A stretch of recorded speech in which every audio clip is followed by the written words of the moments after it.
Okay, so we're going to get started. Welcome to the Maureen Data Systems 2019 NYDFS meeting your regulatory compliance using the Microsoft Modern Workspace. So today we're going to talk about what's the status with NYDFS, what are the challenges, and then how can we assist you, or how can you leverage your Microsoft investments in meeting some of their regulatory requirements. So I'm just going to go quick intro. My name is Ash Marcos. I'm from Maureen Data System. I'm responsible for the cybersecurity regulatory team. In the room, we have Maureen Data System. She's the president of the company. Michael Trachtenberg. Yeah, there she is. She's all the way hiding there. Michael Trachtenberg, our CTO. And then we have our marketing team, Jara, Director of Marketing, Jen, and Sam. And then we have a couple of salespeople, Josh Berger, Mike Dorito, Keith, and Johnny, so somewhere. So before we start, I just want to quickly give you a chance in the room to introduce yourself. Just tell us a little bit, what are the challenges that you're having when it comes to NYDFS? Was it a successful project? Or there was some pain points, or you're still struggling with it? So we can all share our experience on this NYDFS. So we start from there.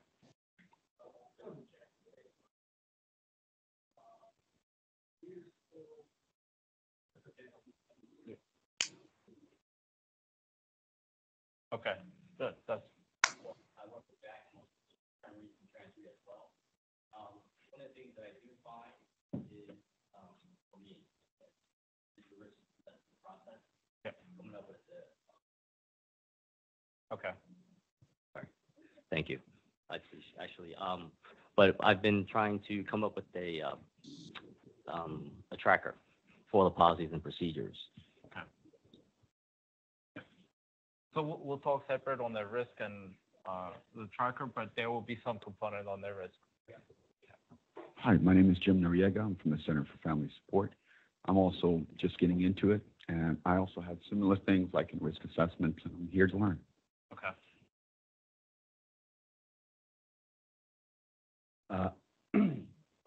My name is Sam from Brooklyn Noise. It's an investment bank.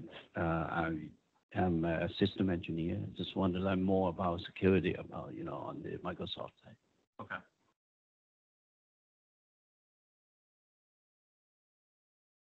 Ashish Patel. I work for Sapiens. It's a property and casualty insurance software, and we're just getting started with our NYDFS journey, and I'm here to learn more. Okay, perfect. How you doing? Tom Matthews. I'm with Screen Vision. Our challenge is around sprawl. We have multiple DFS shares, and it's just the data always finds its way where it shouldn't. Okay.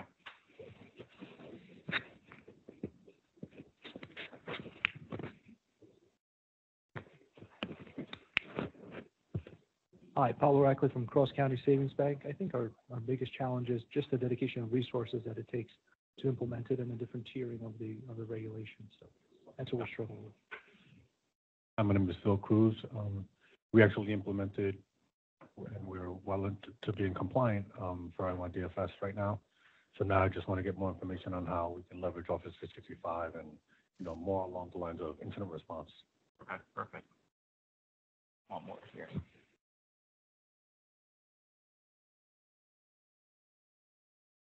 Hi, my name is Donna Williams, and I'm a lawyer, and I work with MDS in this space and with others. And I am very interested in hearing about how what tools Microsoft is bringing to the DFS space.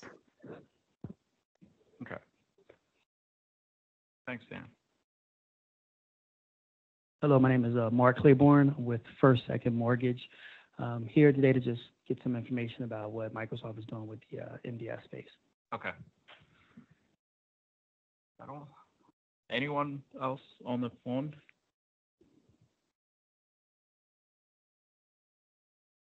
Okay. Let's get started.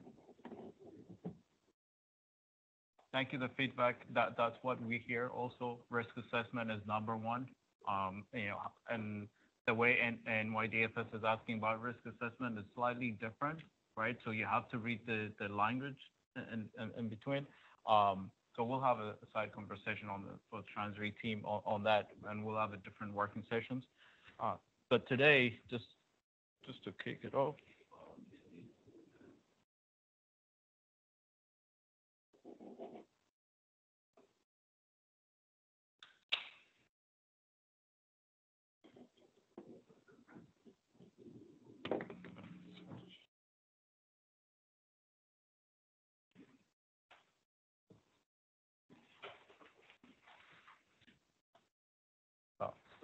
Oh, okay, there you go.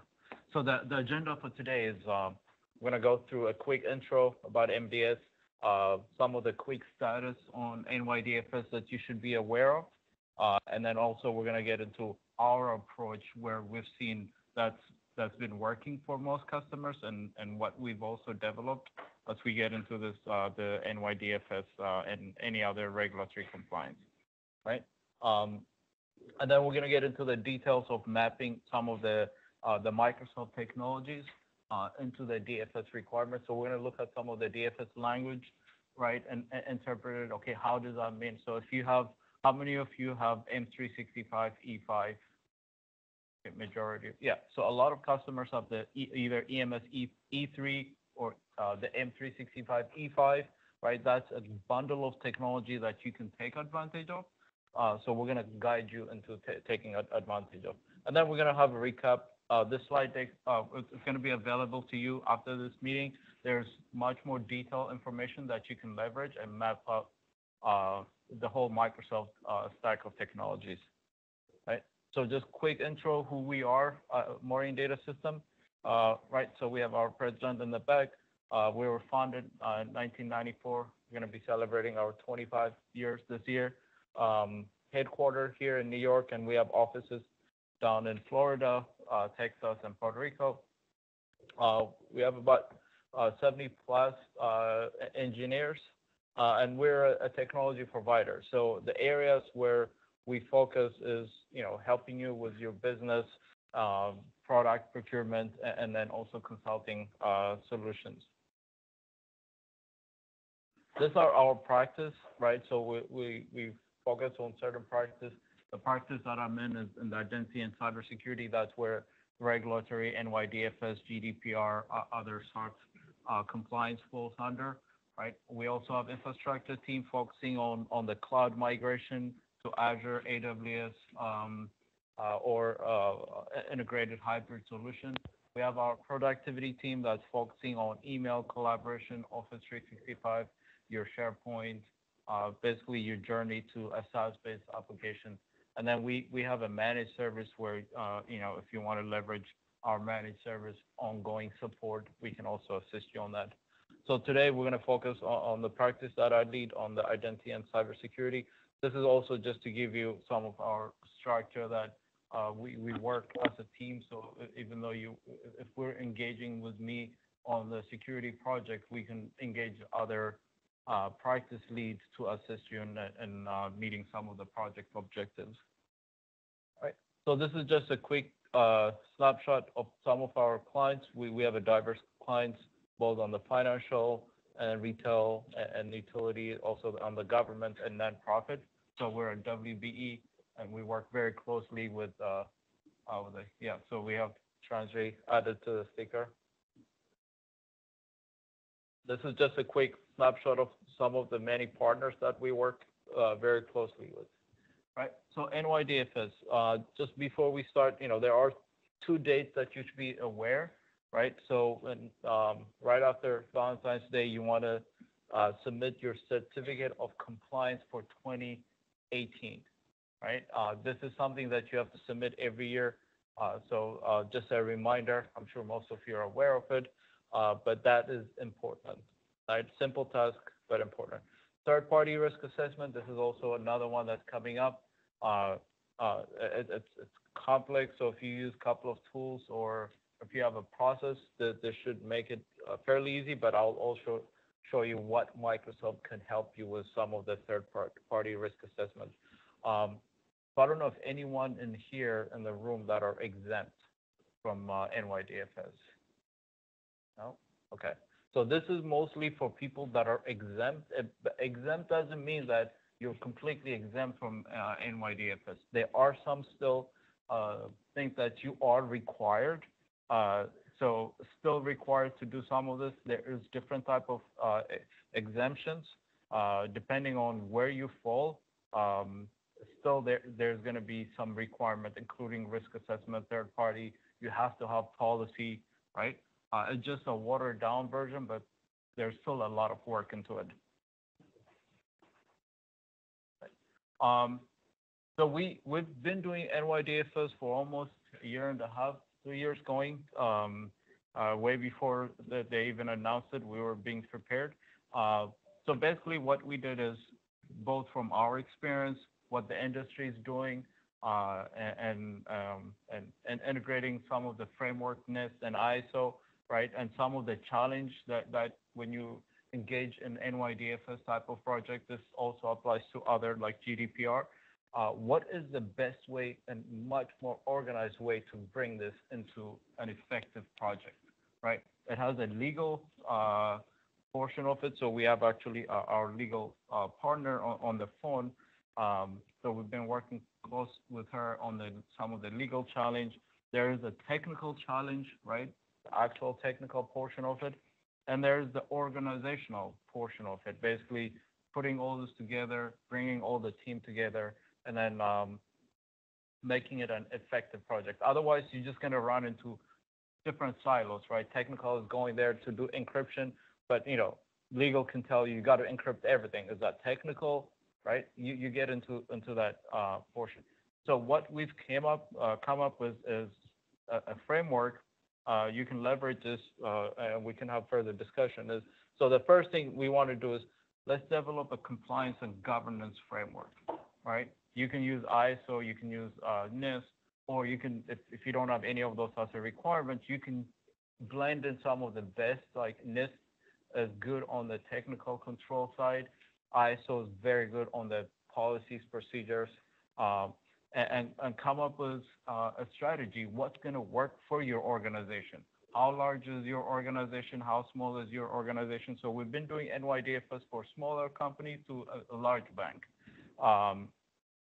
So we come up with that, and followed by risk assessment. So you have to start with risk assessment, right?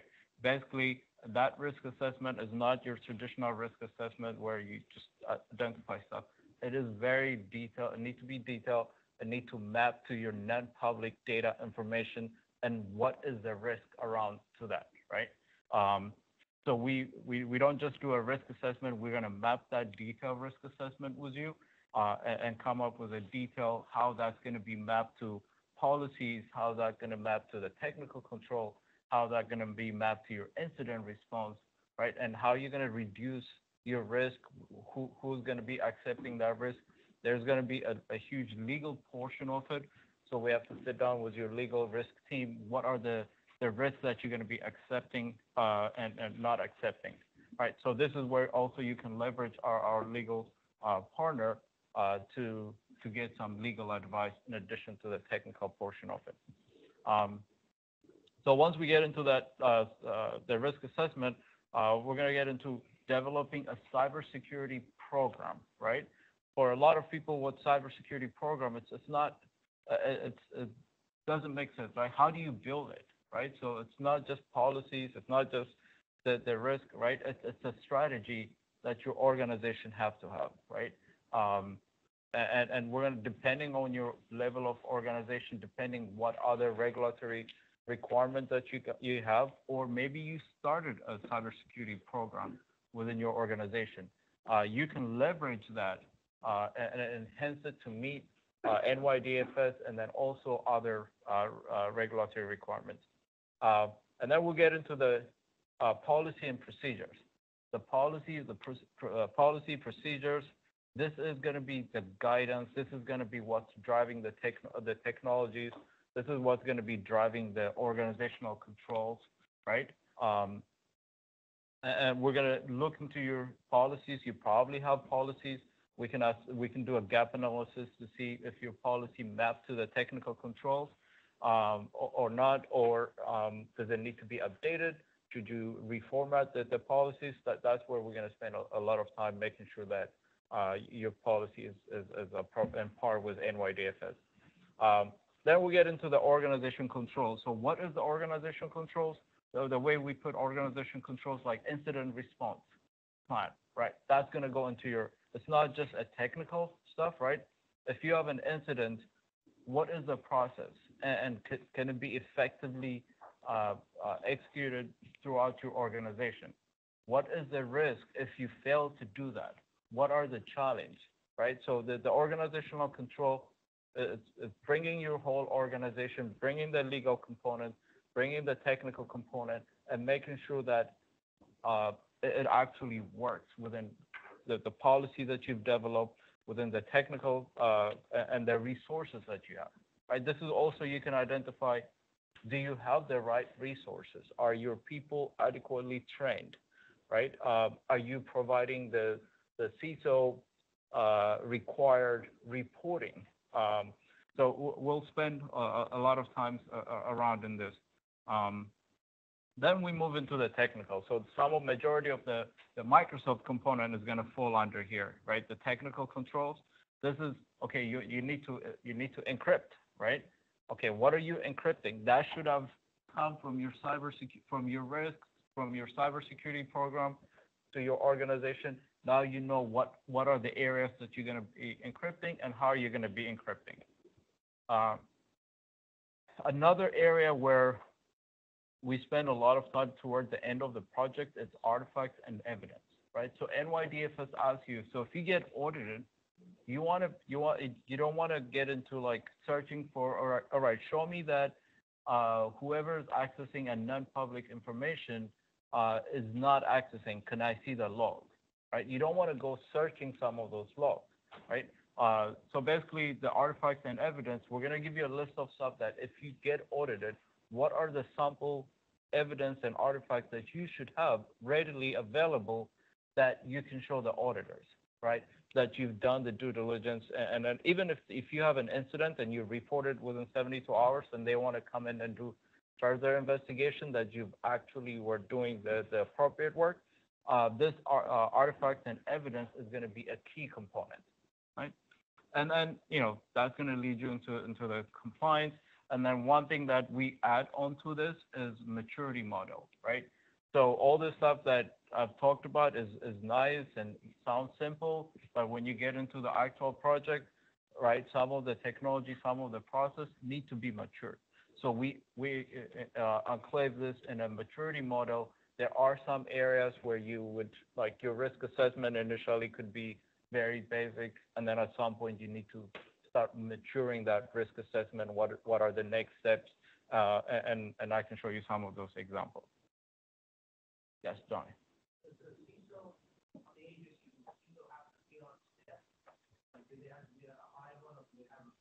They can have a virtual. So the virtual CISO, even if you have a CISO, we can assist you with virtual CISOs and developing some of the strategy coming up and basically assisting the CISO, making sure everything is done. Right.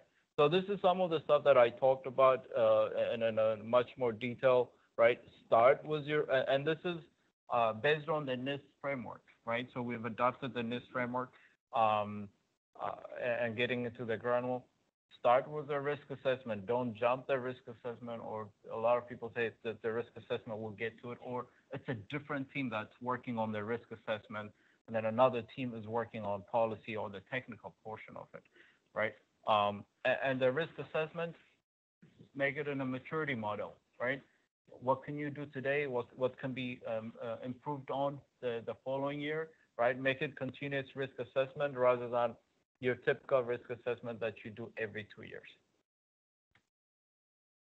Right, so this is also, getting into the details, mapping it to the NIST framework, right? You want to, when you're conducting your risk assessment, you want to get into identifying, what are the assets, the business, and the supply chain that you have, and what are the risks on those. So you want to get into as much detail as possible. And this is just a quick snapshot, an example of, integrating a NIST framework, getting into NYDFS or any other compliance that you have. So leverage the NIST. So this is basically what we use as a standard. And the good thing about this framework, if you have GDPR, if you have SARS, if you have other regulatory requirements, right, you can leverage the same work that you've done to meet multiple regulatory requirements, right? So you can ingest all this stuff, and when it comes to the specific regulatory requirement, you just have to find out what is the difference between, if you look at what's the difference between GDPR and NYDFS. NYDFS focus on non-public data. GDPR is more on a personal data. So you just, and European data. So, but if you've done majority of the work, there are some overlap that you can take advantage of. Right, and these are some of our sample work, when we do the GDPR gap analysis, and we'll give you a detailed report looking into areas where you're compliant or not, and then we'll go through each area and language and identifying, do you have that in place or not? Right? So I'll pause here before I move on. Any questions? Yeah. So during the risk assessment, right, that's where you can find. Yes. Right? So this is all right. Yeah. Yeah. Risk assessment is the foundation for NYDFS. So don't skip it. Don't make it a side project, or don't do the other stuff and you're going to come back to it. Okay. Any other questions? Questions on the phone? Oh, okay. So now getting into mapping some of the technologies, and this is what we picked for today's session. What are some of the technology that you can take advantage of for cybersecurity program, the security awareness training, audit trail, multi-factor encryption and incident response, and then I'll also show you on the cloud provider third-party risk assessment how you can use the Microsoft solution.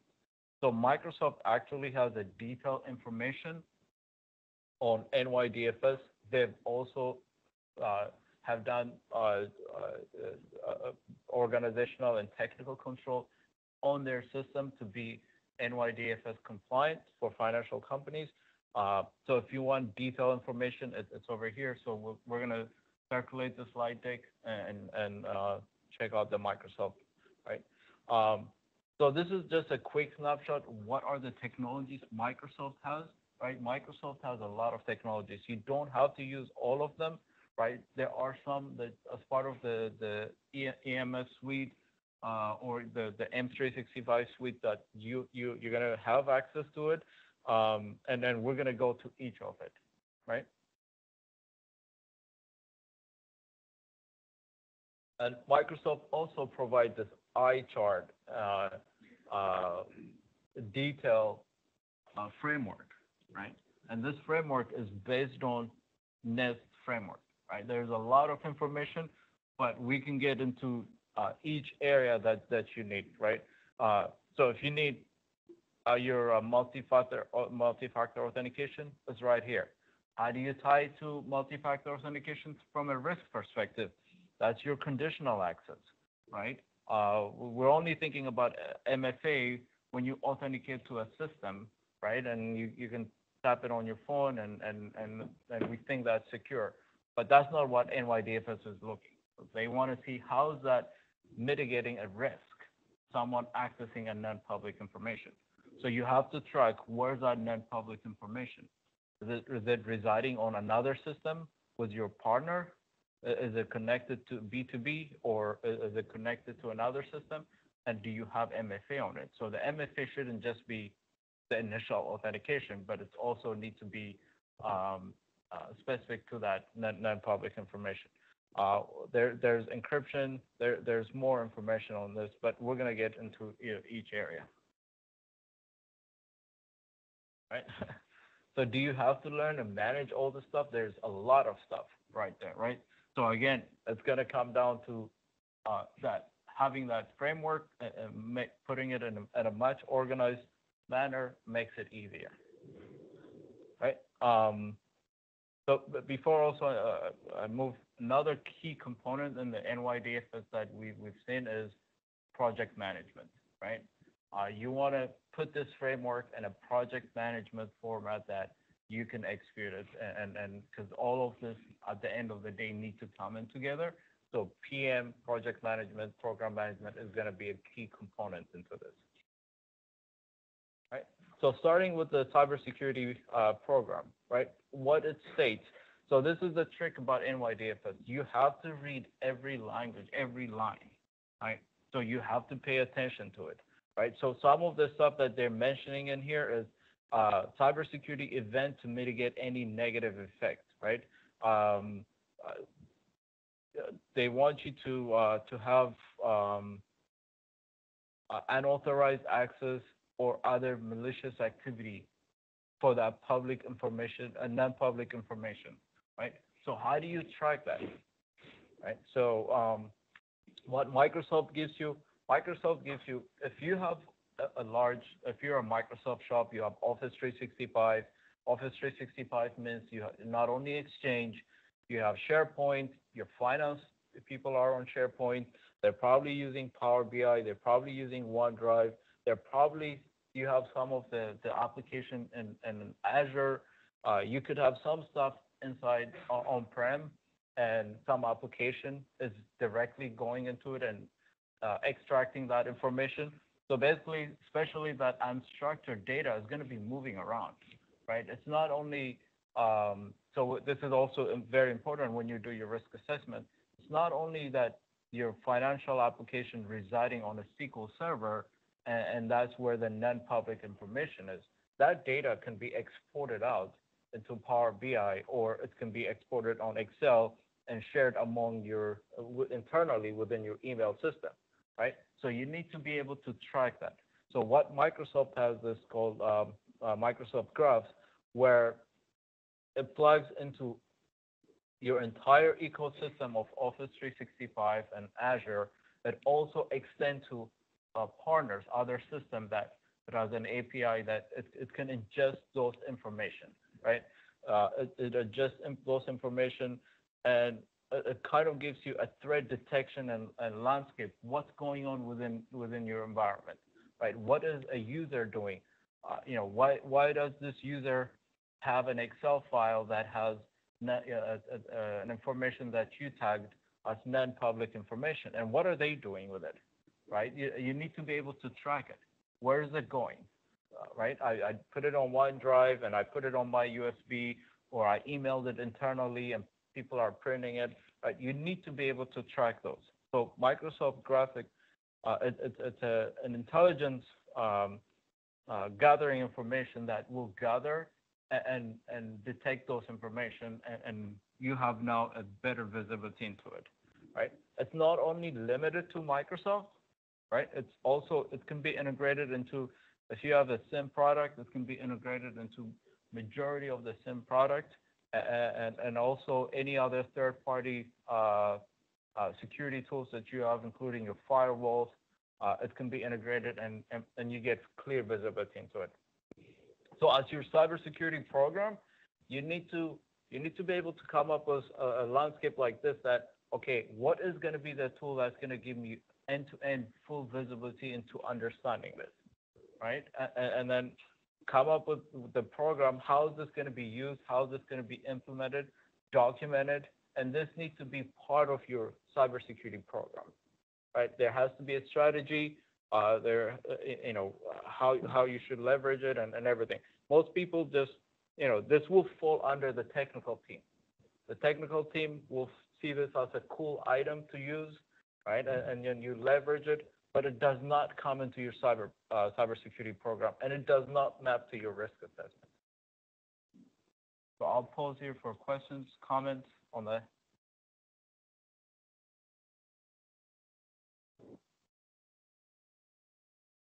Okay.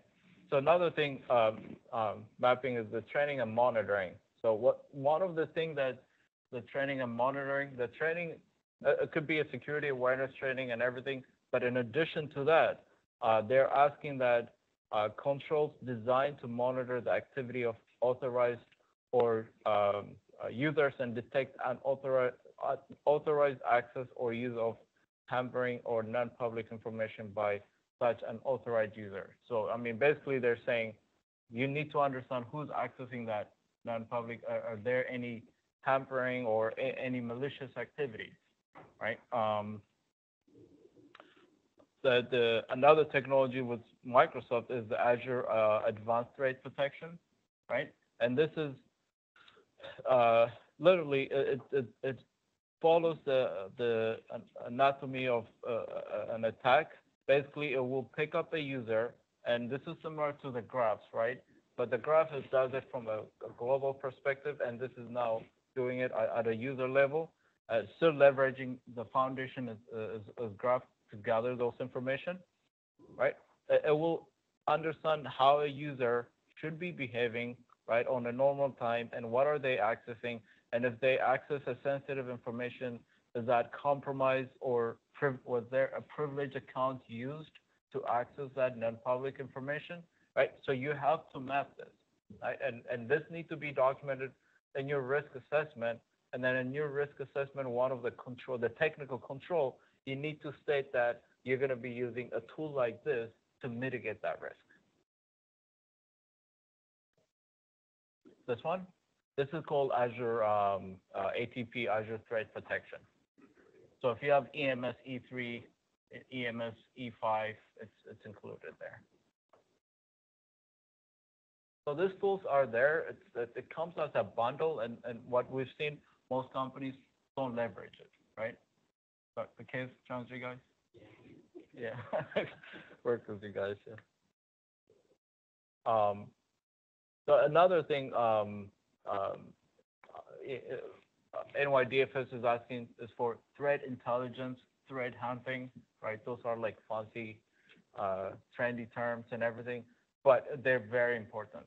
Basically, it's like you shouldn't be waiting for something to trigger, oh, there was a breach, right? And this also a language and the risk assessment that they require you to be very proactive, right? Be predictive. Like, what are the threats within your organization? Most organizations will do vulnerability assessment and penetration assessment. It's like, okay, my vulnerability assessment came up with this. I'm going to remediate this, and I'm good now. It doesn't work like that, right? So you have to constantly understand what are the threats within. Is it insider threat? Is it a user having too much access? Is it a user that changed a role and now they still have access to their previous role and they can probably compromise? And then what does compromise mean, right? Compromise, it doesn't only mean that a hacker came and stole your information, right? It could be accidentally someone sent out everyone's salary information to a distribution group, or customer information to some distribution group. So how do you prevent that? So that's what this threat intelligence and threat hunting will assist you in. So this is some of the, again, mapping it to your incident response and risk assessment, indicator of compromise. You need to start tracking this. This is what NYDFS is asking you and within your cybersecurity program to be developed, right? So if you don't have it, we can assist you in maturing your NYDFS compliance, right? So this is also another indicator of attack. So this is all when it comes down to the threat hunting and everything. What are the indicator of attack that within your organization, right? You need to start identifying that and document it, track it, and see if you can prevent it. Right. So another 360 view of ATP is it can view everything end to end within your organization, both in the cloud, on-prem, and then also on your infrastructure as a service. Right. So this is just a quick, whether you have EMS E3 or E5, that some of it is in the advanced threat protection. So some of this component you can either buy itself, or you can buy the whole EMS E5 suite. All right, so this is some of the reason why you would need this. It will assist you to detect threats. That's a language within NYDFS that they're asking you, what is your mechanism for detecting threats, right? And then also reducing fatigue. Do you have enough manpower, resource, or are your tools capable of identifying threats and being effective, right?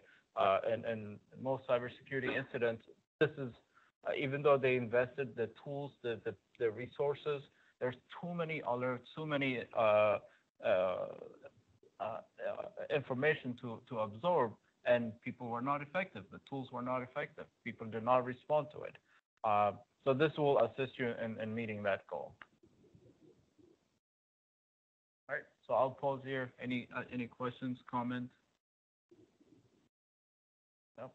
Okay. So going through the audit trail, right? This is one of the most challenging one.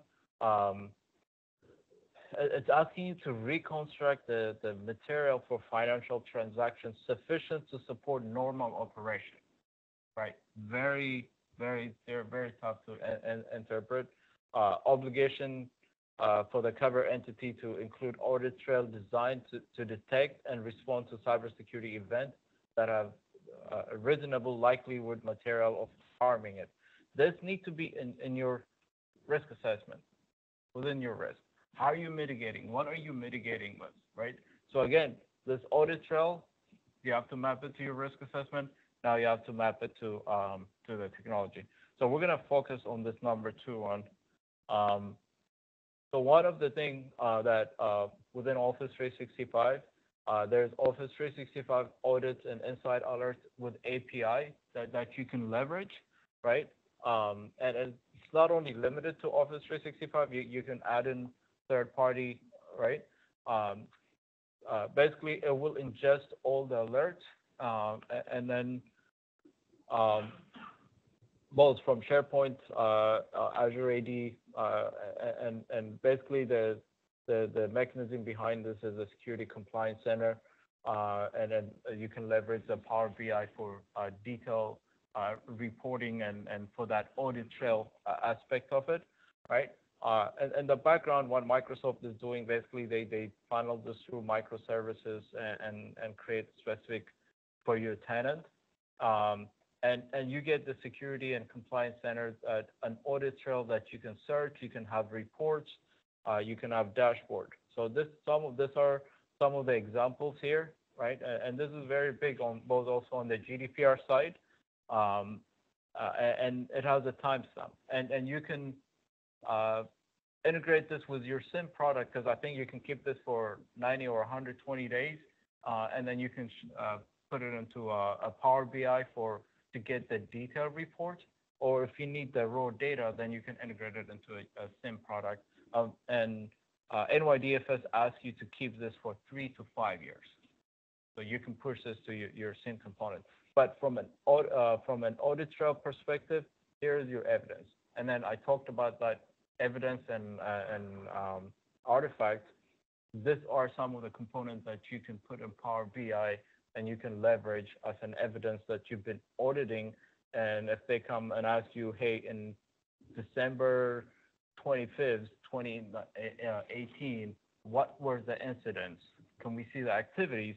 And you can pull it up here and you can show that you've been doing it. It's not like you just started it because you got a notification that you need to be audited. All right, so very powerful stuff.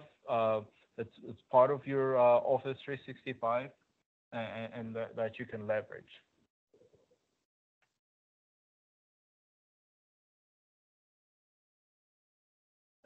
And it's not limited to just your Exchange Online. This will get into SharePoint Online, into your Azure AD, and their reporting is part of the Power BI.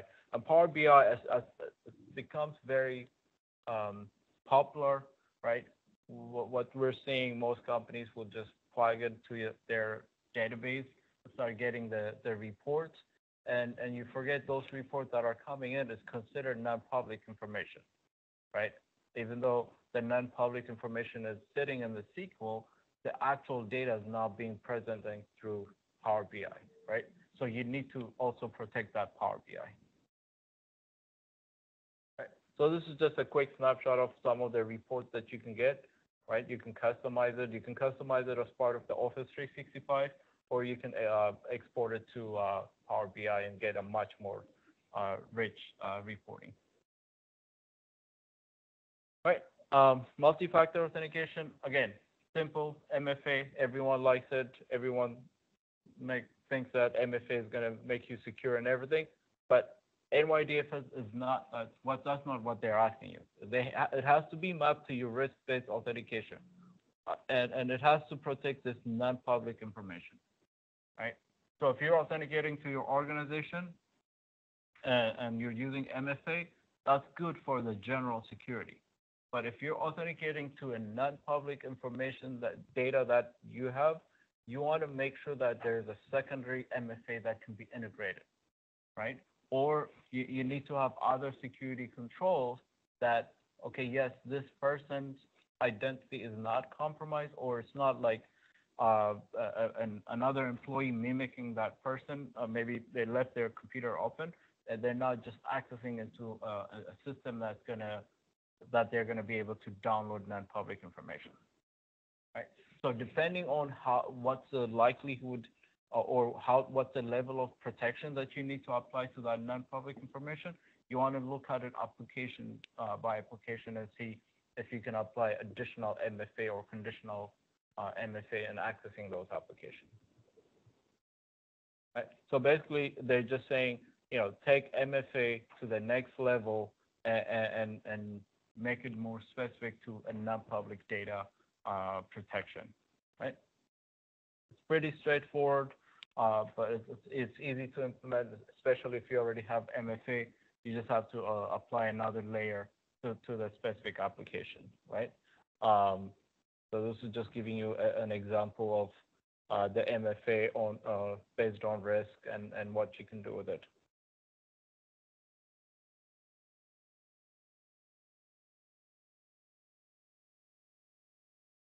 Right. So, and then another thing about MFA is accessing, monitoring, and protecting those enterprise apps. Right.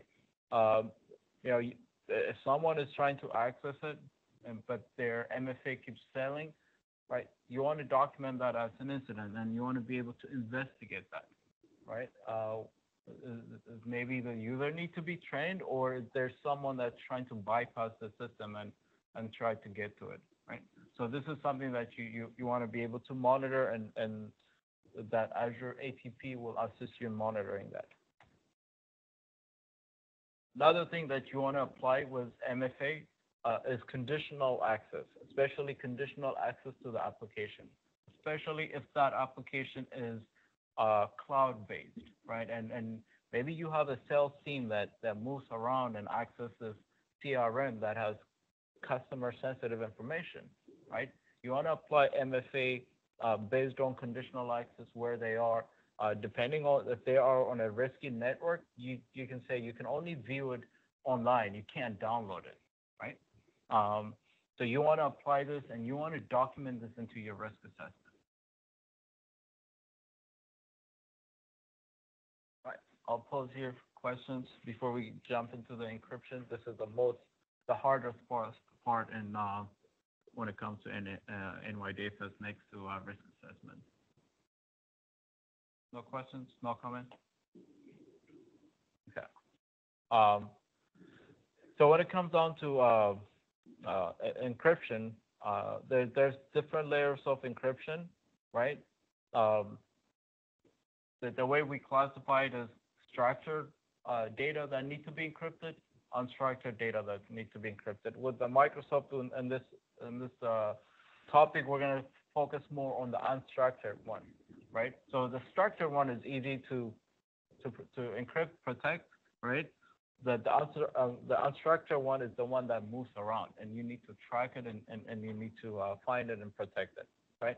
So the best way to do that is identity-based to protect that, and the technology Microsoft has is the Azure Information Protection, right? You classify, label, and protect, and you get some report out of it. The encryption key, either you can own it or you can put it on Azure, right? Depending on your organization, this can be optional. And it supports most file formats. And then also, this is something that you can integrate with existing DLP solutions that you have, both HDLP, email DLP, endpoint DLP that you have. Right. So basically, the way it works, right, it will scan and detect sensitive information. You have to give it a classification, right? And again, this is now beyond technical, not just engineers. This is where I was talking about the organizational component. Your organization needs to identify what is the data governance. What do you classify non-public information as, right? Is it only internal? Is it confidential? Who needs to access it, and what they should do with that file? Can they print it? Can they forward it? Right? You need to be able to classify that information, right? This is an organizational task. Now, the thing between IT and the organizational, it has to work together because both organizations need the same information, and you have to educate each other. And that's where we try to bring that synergy for both teams to work and understand. In most cases, the initial engagement is educational, teaching the legal team, your information risk team, how to classify and label. What are the best practices? And when you convert those into a technical, how is that interpreted with your IT team?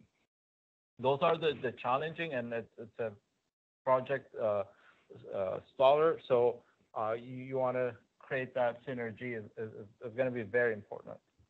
Right. So once you do that, then you get into the protection of it, and then after that you monitor it. Right. So this is just a life cycle of sensitive non-public information, especially for unstructured data. Right. It moves around, so you want to be able to detect it, identify the classification and label on it, and protect it. Once you protect it, that file can roam even outside your organization. You'll be able to track it. You'll be able to revoke it. You'll be able to put retention period on it, right? So that's going to be the key part. And once you do this and you tag that file, you should be in good shape. And this needs to be, again, referred back to your risk assessment. So in this case, it will be, how do you protect unstructured data? And you can say, we have a classification and labeling process. All documents need to be classified and labeled. And here's the policy and procedures how to do that. And then here's the technology that we use to mitigate that. How many of you guys use Azure Information Protection or other data classification tools? Varonis? Yeah. So Varonis is another one that you can integrate with AIP. So Varonis will assist you in scanning and classifying, and AIP can tag those information. Any other experience? Data? You can use them both, yeah. But the AIP is going to be on the file level. Varonis is very good at scanning and classifying and giving you recommendation on the type of data. And then Varonis can also do what SOX requires you, like an audit trail of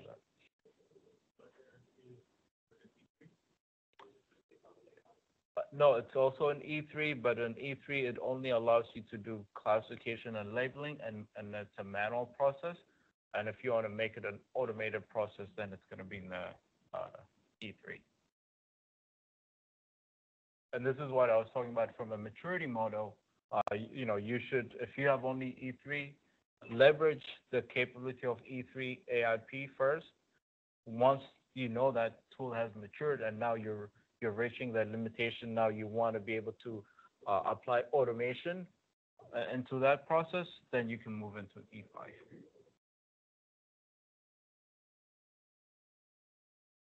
Any other comments, experience that you guys have on AIP?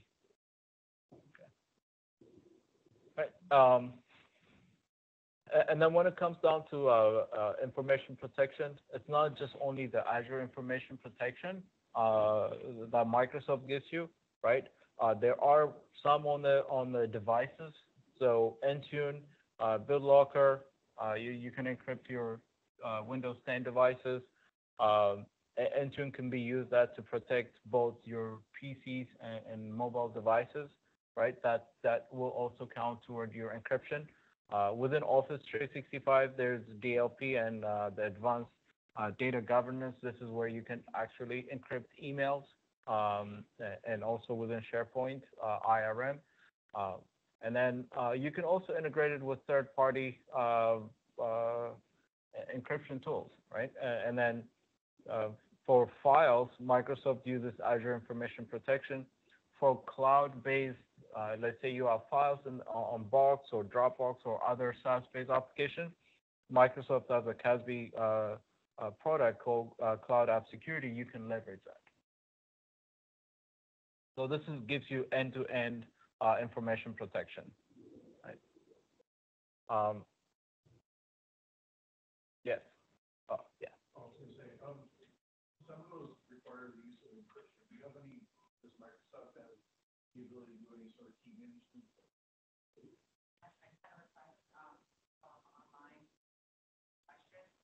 Okay.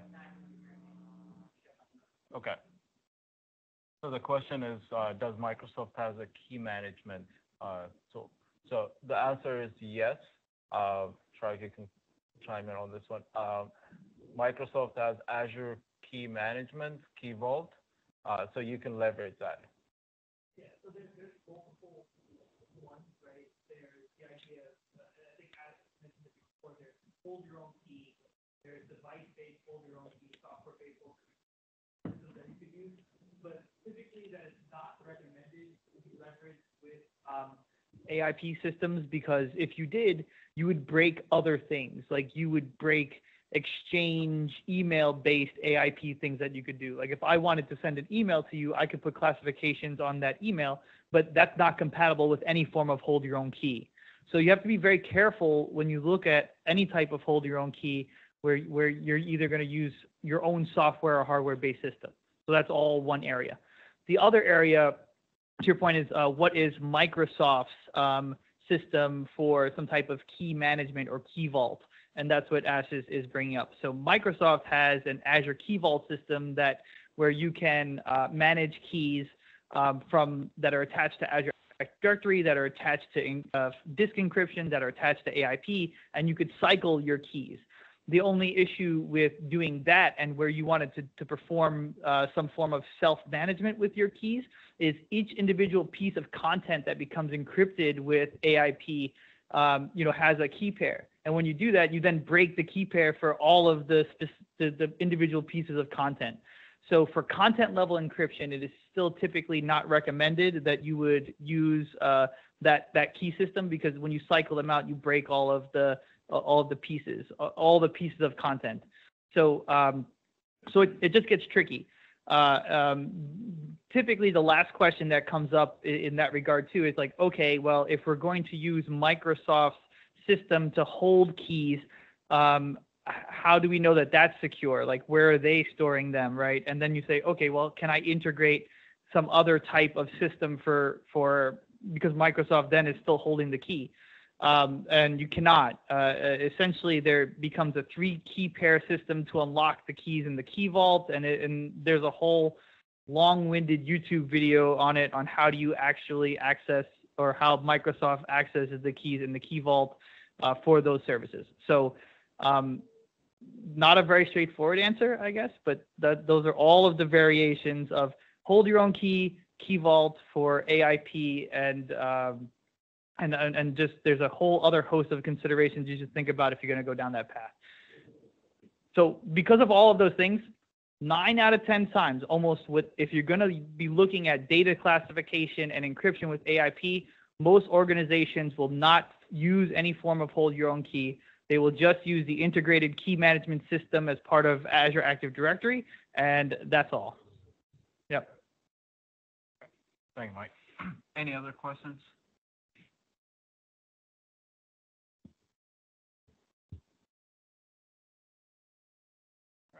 So just wrapping it up, file and data control architecture. This is mostly around the unstructured data.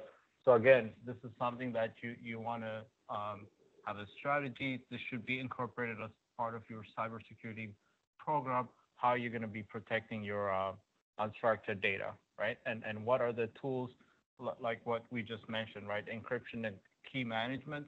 There's different ways to do it. And you need to incorporate that as part of your cybersecurity program.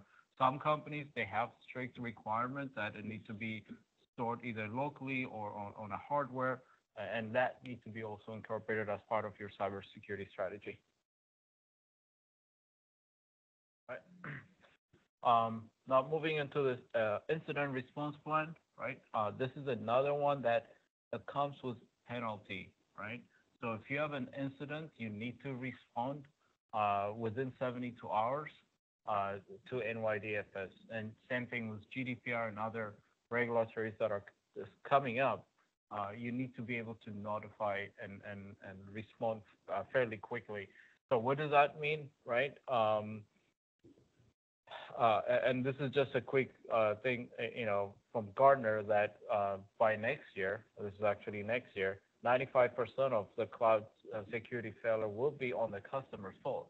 So it's going to be on us, right? And why?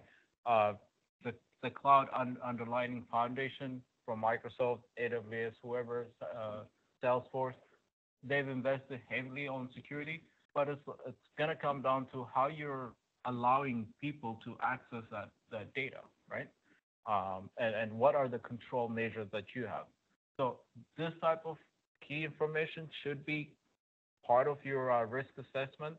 It should be part of the slide deck that I showed you earlier, detecting attack, detecting threat within your organization, and finding it and closing that loop, right? So as part of incident response, right, it needs to be, it's not just you develop an incident response plan, and then if you have an incident, here is the process, how we're going to do it, right? You want to prevent incidents before even it gets there, right? So you want to take a little bit further, a step up and look at your configuration. Are those configuration per your policy, right? And who's changing those configuration? Is it going through a proper change management?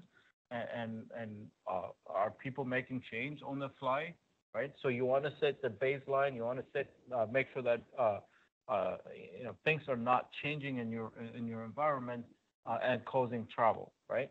And then also continuously monitor, right? Who made the change? Was it authorized?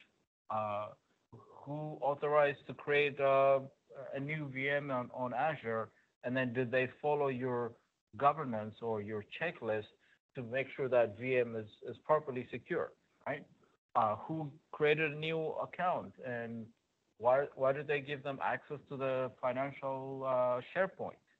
And it's a new employee, or maybe it's a test account that someone created and they just left it. Those are what triggers majority of the unnecessary incident. It's not like someone is coming into your organization and attacking and cracking the password, right? It's some kind of mishap within your organization that's causing those incidents. So you want to prevent those and come up with actionable recommendation, and then build a control to prevent those incidents. So this is, in addition to developing incident plan, you want to have a strategy how not to get into those incidents. Any incident that you can control, try to control those incidents, right? And the other thing is detecting threats early and remediating it quickly, right? So again, this is being proactive, right? Don't wait for the incident to come and then you deal with it. Being proactive. Again, this is what the cybersecurity program is asking you to do, and that's going to be mapped to your incident response plan. So the threat hunting and early indicator of attack, that's what this is, right? It's a key component of your incident plan, right? So basically, detect known and unknown threats, right? And be proactive, identify them, have the tools, the necessary tools to find this, and so you can quickly remediate it, rather than you have an incident, now you have to report it, and now you have to deal with it, right? So if you have an incident and you have to report it, at that point, we highly recommend that you work with your legal team or our legal partners before reporting it. What's the ramification? What is the consequence, right? There's going to be some form of risk for your organization if there's an incident, right? So, but if you're doing all this proactive work, it's going to prevent all those the reporting and dealing with it, the aftermath. So again, these are stuff that you need to search within your organization, right? The cybersecurity program should have a way to understand, what are the threats and what are the kill chain, right? The kill chain is a very key component of cybersecurity program that allows you to reduce breach, right? And this is basically identifying what are the target attack, what are going to be likelihood that it's going to attack you. So if your non-public information is sitting on a SQL server, right? What is the preventive measure that you have for SQL injection? Who's accessing it? Can your vulnerability assessment or penetration assessment test, is it focusing on this, and are you getting the right result? Or your vulnerability assessment and penetration test is just a general one that just trying to understand your overall organization vulnerability and see if you're vulnerable in the firewall or other areas, right? So incorporate your vulnerability assessment. Make sure that you have the right safeguard from technical and procedural, and then prevent a breach. And then post-breach, if you have a breach, you should be able to classify it. Say, okay, we have a breach. Somehow they got into it. Somehow the user accidentally emailed a file that they're not supposed to do that. But if you have protected that file, or if that file is encrypted, if the risk has been reduced, now that breach, even though the breach happened, the impact is less, right? So it's an encrypted file that left your organization. The likelihood someone is going to open it is going to be very low, or it's going to take them a long time to decrypt that file. So this is what NYDFS wants you to think deeper into it, and this is why I was saying you want to look at it from a maturity model and understanding and getting into the deep side of it. Right, from Microsoft side, there's the Azure Security Center that can integrate both for your on-prem and your cloud. It's an API integration and also ingesting it from your SIM information. And then it gives you reports, proactive reports. If there's an incident, it can give you the type of incident that happened. It also can give you potential threats that could lead to an incident, right? So if you have a SQL server that's not properly patched, it will give you that information. Hey, you need to patch it, otherwise this is what's going to happen, right? So it's very interactive. You can integrate it again with Power BI to make it much more collaborative within your team. So if you have a development team, you can share this report with them and say, hey, why aren't we patching? Maybe there's a good reason that you can't patch the server. Okay, so then you have to find another way to protect that particular server and then reduce the noise. So this is why you would need Azure Center. Again, it's an integrated approach. It has intelligence built into it that to give you a recommendation, right? It's not just saying there's a thread here and just sending you red alerts, but it can give you some kind of guidance for you to respond to it. And it's pretty fast and it's continuous reporting. All right. So we're getting to our last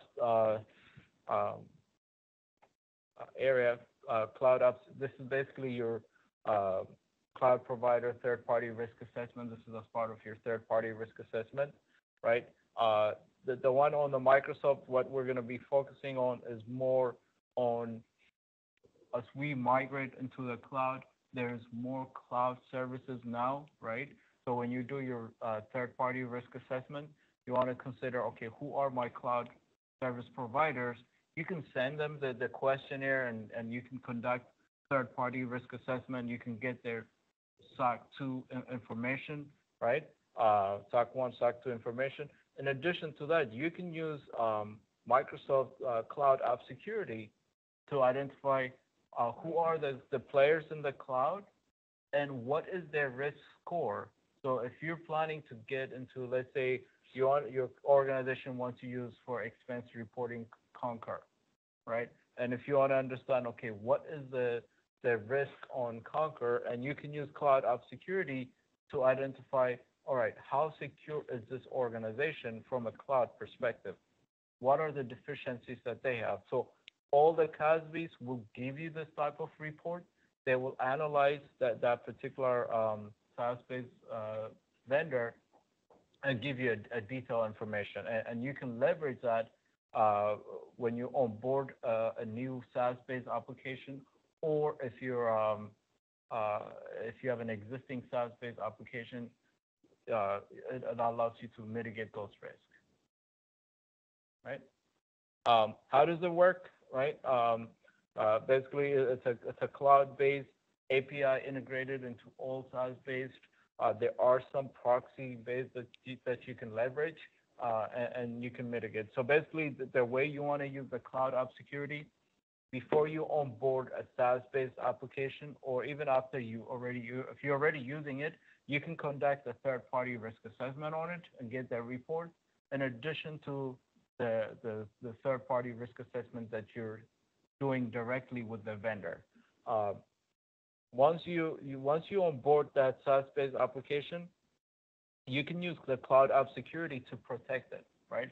It can be an API integration, and the single sign-on, MFA, all that component can be integrated.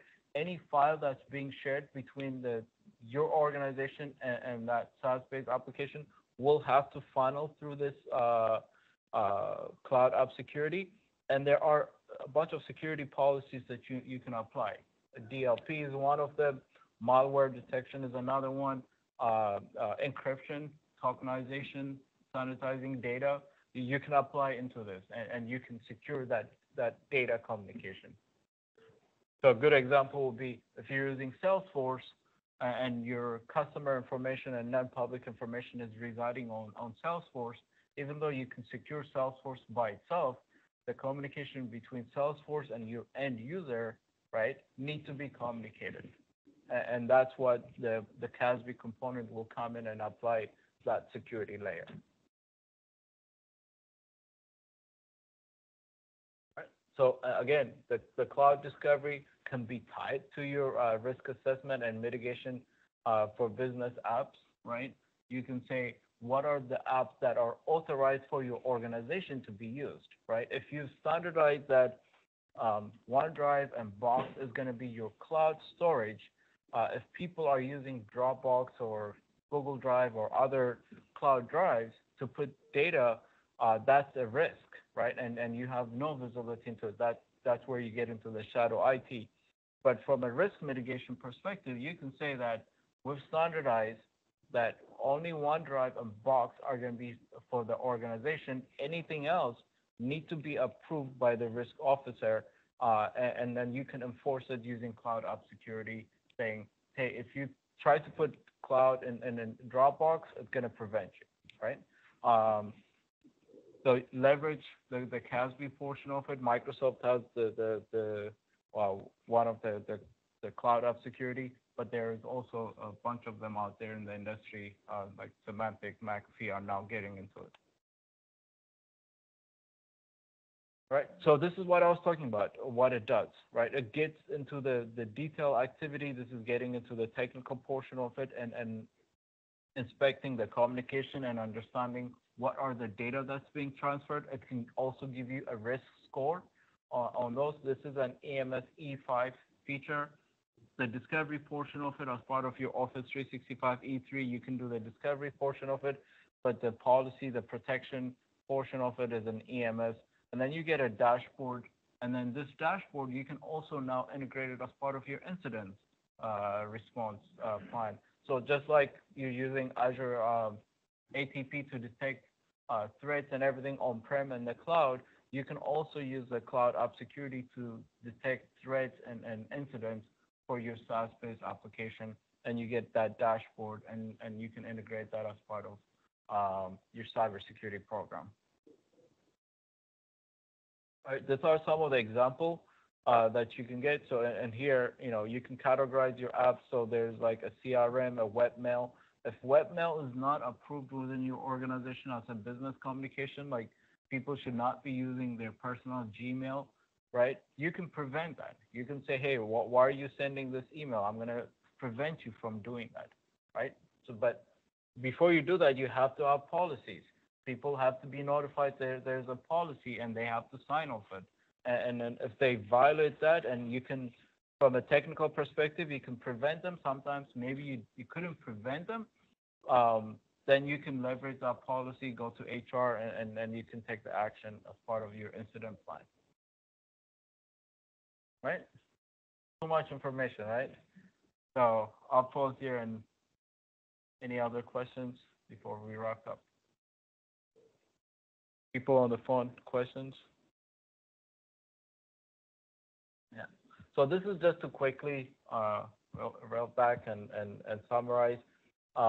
This is, again, leverage the Microsoft cybersecurity framework to come up with some of the key NYDFS requirements.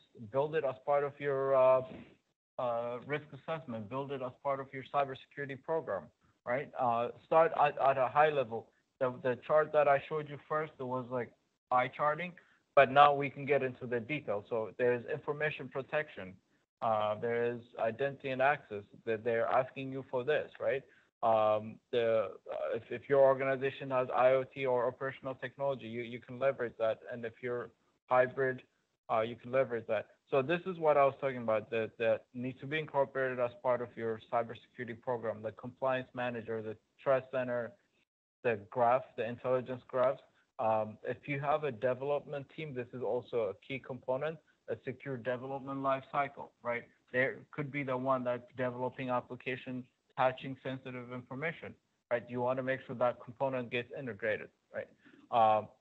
So that eye chart that I gave you, now when you start zooming into it, you get into the technologies to each area, and then you can, it allows you to talk to the organization, the legal team, the risk officer, the CISO, and then also the technical team that needs to be implementing some of these technologies.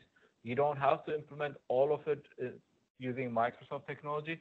This can be supplemented with other technology that your organization has. Okay. Again, so we come back to the best way to deal with this is have an organized framework. We've adopted a framework. We can, on your survey, you can fill out if you're interested in learning more about this framework and our approach, what worked for us, what we've seen. We've conducted over 50 NYDFS assessment for a bunch of customers, and we can share some of our experience and then assist you in meeting your NYDFS requirement. It's not so. And another thing you have to understand, it's not like you become NYDFS compliant and check off and then you move on. It's an ongoing compliance that you need to understand. Your organization is constantly reviewing policies, risk assessment, any change, and any challenge that you're having or any areas where you have deficiencies that you need to improve. So we'll be glad to share this slide deck with you and then also share our experience. And then we can also have conversation on some of our experience and our approach, how it worked, and see if that's going to be something you can leverage. Right? So I'll open it for questions, comments. Also from MDS team, you can ask questions.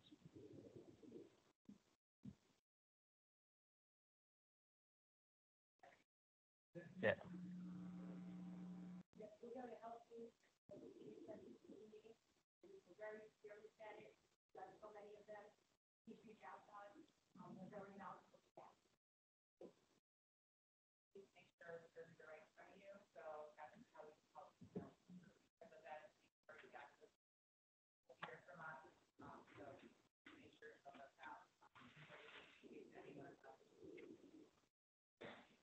So we'll be sharing this slide deck, and then I put together in here an appendix. This has a detailed information on some of the Microsoft technologies mapped to NIST and ISO, part of the framework that we've adopted. Leverage this to understand each technology and go through it. And if you have any questions, feel free to reach out to us. Okay? Thank you, guys. Thank you guys on the phone.